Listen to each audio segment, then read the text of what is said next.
Welcome to Dangerous African Confessions HD, the channel where we uncover the darkest truths behind the pulpit and reveal the stories they don't want you to hear. Today's message is not fiction. A pastor in Ghana has been caught, on camera, engaging in a secret affair with a married church member, right on the sacred altar. Yes, inside the church. The footage has gone viral and the betrayal has shocked an entire community. But this is more than just a scandal, it's a mirror to a bigger, broken system. Before we go deep into this explosive story, make sure to subscribe, like, and hit the bell icon, because we bring you real African confessions that expose what's hidden behind closed church doors. Let's get into the story, because I am going to show you the video at the end of my submission. Let's stay tuned and see for your own eyes what this pastor did on his altar with this married woman. Imagine walking into a church, the altar glows with candles, worship fills the air, and people come for healing, hope, and peace. This is the one place in our communities where we expect purity. But what happens when the man behind the pulpit violates that trust? When the altar, a symbol of sanctity, becomes the stage for sin. The church where this incident happened isn't just a random building. It's a cornerstone in its Ghanaian neighborhood. A place where families gather every Sunday. A place children are dedicated. Marriages are blessed. And yet, behind those same walls, a betrayal was quietly unfolding. When this video surfaced, it wasn't just a whisper, it was recorded. A man of God, fully aware of where he was, engaged in an intimate act with someone on the altar. With a woman believed to be married to one of his church members. Brothers and sisters, let that sink in for a moment. This wasn't an affair that happened in a private home. It wasn't a rumor behind closed doors. It was filmed in the house of God. Many viewers have questioned whether this was a moment of madness or if it was something ongoing. Again, it sounded as if the altar has been used for such act before. The video doesn't show everything, but it shows enough. Enough to break hearts. Enough to enrage a congregation. Enough to trend across the nation. But the question that remains is that, how did the video get leaked? Let me say that, the exact source remains a mystery. But insiders suggest a disgruntled assistant may have leaked the footage after discovering what was happening behind the scenes. According to sources, the video was first shared in a private WhatsApp group. But as with all secrets, it didn't stay private for long. Within hours, it was on Facebook, X, formerly Twitter, TikTok, and even covered by GhanaTrends.com. The leak was more than a viral video. It was an eruption. I know, my brothers and sisters, you might be wondering who was this woman. Now, people who we believe know the story claim she is a married woman, known in the church for her loyalty, her beauty, and, ironically, her voice in the choir. She is married to a well-respected man in the congregation. Some claim he was a deacon. Others say he worked directly with the pastor. Now, with the above information, I want to ask you, family, do you think, or actually believe that, the woman in question was a victim? Or she was a happy participant? Or better still, a pawn? Let me hear from you in the comment section, telling us what you think about it. Stating your reason. You see, in many African churches, pastors hold undeniable power. And so, women often feel pressure to obey, to please, or to submit, especially if spiritual manipulation is involved. So I ask again, do you believe if this was truly consent? Or caution masked as prophecy? When this news broke, and the video started going viral, you could feel the shockwaves across the neighborhood. There is this talk that, within a week, attendance at the church dropped by over 70%. The incident tore apart not just a marriage, but a whole community's trust. Some blamed the woman. Others blamed the pastor. A few called it a test from God. But many simply walked away, heartbroken, disillusioned, done. So the question that remains to be answered is that, what did the church say? The church obviously said nothing. As you already might have guessed. At first, no statement was made. No apology. No explanation. Just closed doors. When media pushed for a comment, the church secretary said the pastor was on a private retreat. Damage control. Spiritual spin. But the silence said it all. The people had already made up their minds. The problem is that, in most African communities, the church is more than a religion. It's part of identity. A betrayal by a pastor is not just a scandal. It's a cultural wound. Many believers now face a dilemma: do I still believe in my pastor? Do I trust the church? Or, do I walk away from my faith? This is where Dangerous African Confessions HD comes in. We give space for these hard questions. We open the door to uncomfortable truths. Sadly, this incident is not unique. Remember Prophet Ajayi, fined for impregnating another man's wife? Or Pastor Odi, who admitted to multiple affairs and was ordered to pay 50,000 Ghana cedis? The gospel truth that must be told is that these aren't just moral failures. They are spiritual abuses of power. And they are becoming more frequent or more exposed. We want to hear from you. Have you witnessed abuse of power in your church? Were you silenced? Shamed? Ignored? Share your experience in the comments. Use a pseudonym if needed. Let's create a space for truth. My brothers and sisters, when one pastor falls, we call it a scandal. When two fall, we call it shame. But when it keeps happening again and again, we must ask, is this a pattern? You see, this immoral act that we are talking about is not only about this pastor. Let me take you beyond one altar and into a troubling trend that's quietly been growing across African churches.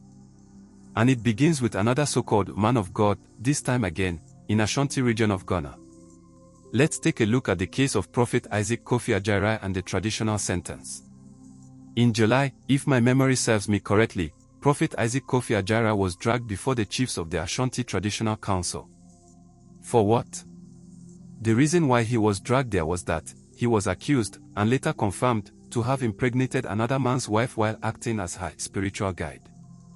The woman's husband reported that she had gone to the prophet for deliverance, but soon after, she began avoiding home and acting strangely. Eventually, her pregnancy revealed the secret, and the prophet did not deny it. The chiefs didn't just reprimand him. They imposed a customary fine, and painfully, the fines were 50 Ghana cedis, 1 sheep and 1 bottle of schnapps. And here is the twist in all of this scandal: the prophet is still running services. So, did justice actually prevail? Again, a few months earlier, a pastor shocked listeners during a live radio interview. His confession: yes, I had an affair with her. More than 10 times. I am only human. May God forgive me. The pastor was tearful, emotional, but unapologetic. Why? Because to them, they are always referred to as the men of God. And they come with this their quote, "Touch not my anointed and do the prophets no harm." The woman in question was a married member of his church.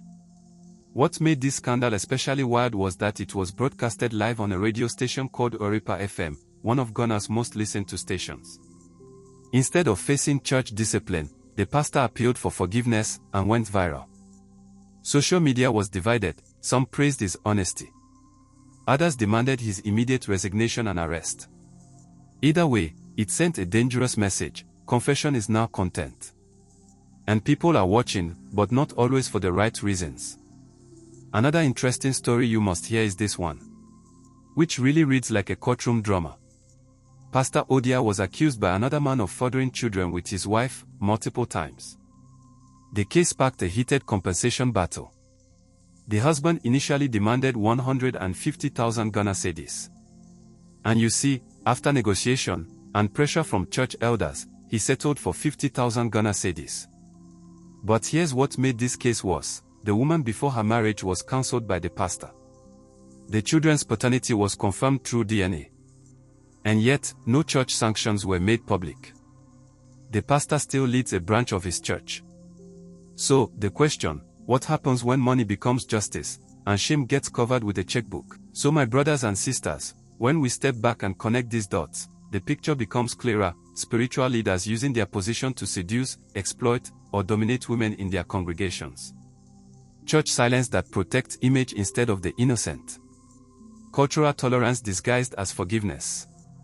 This isn't just a few bad apples. This is a structural rot hidden behind ropes, titles, and loud microphones. And if we don't confront it, the next story could involve someone we know. Or someone we love.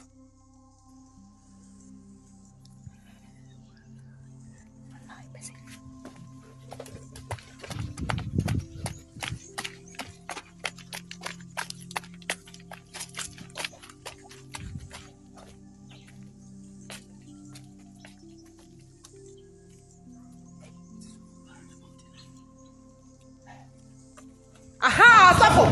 Early action. Aha, suffer. Suffer. Yakaya. Suffer Yakaya. I say, no. Suffer.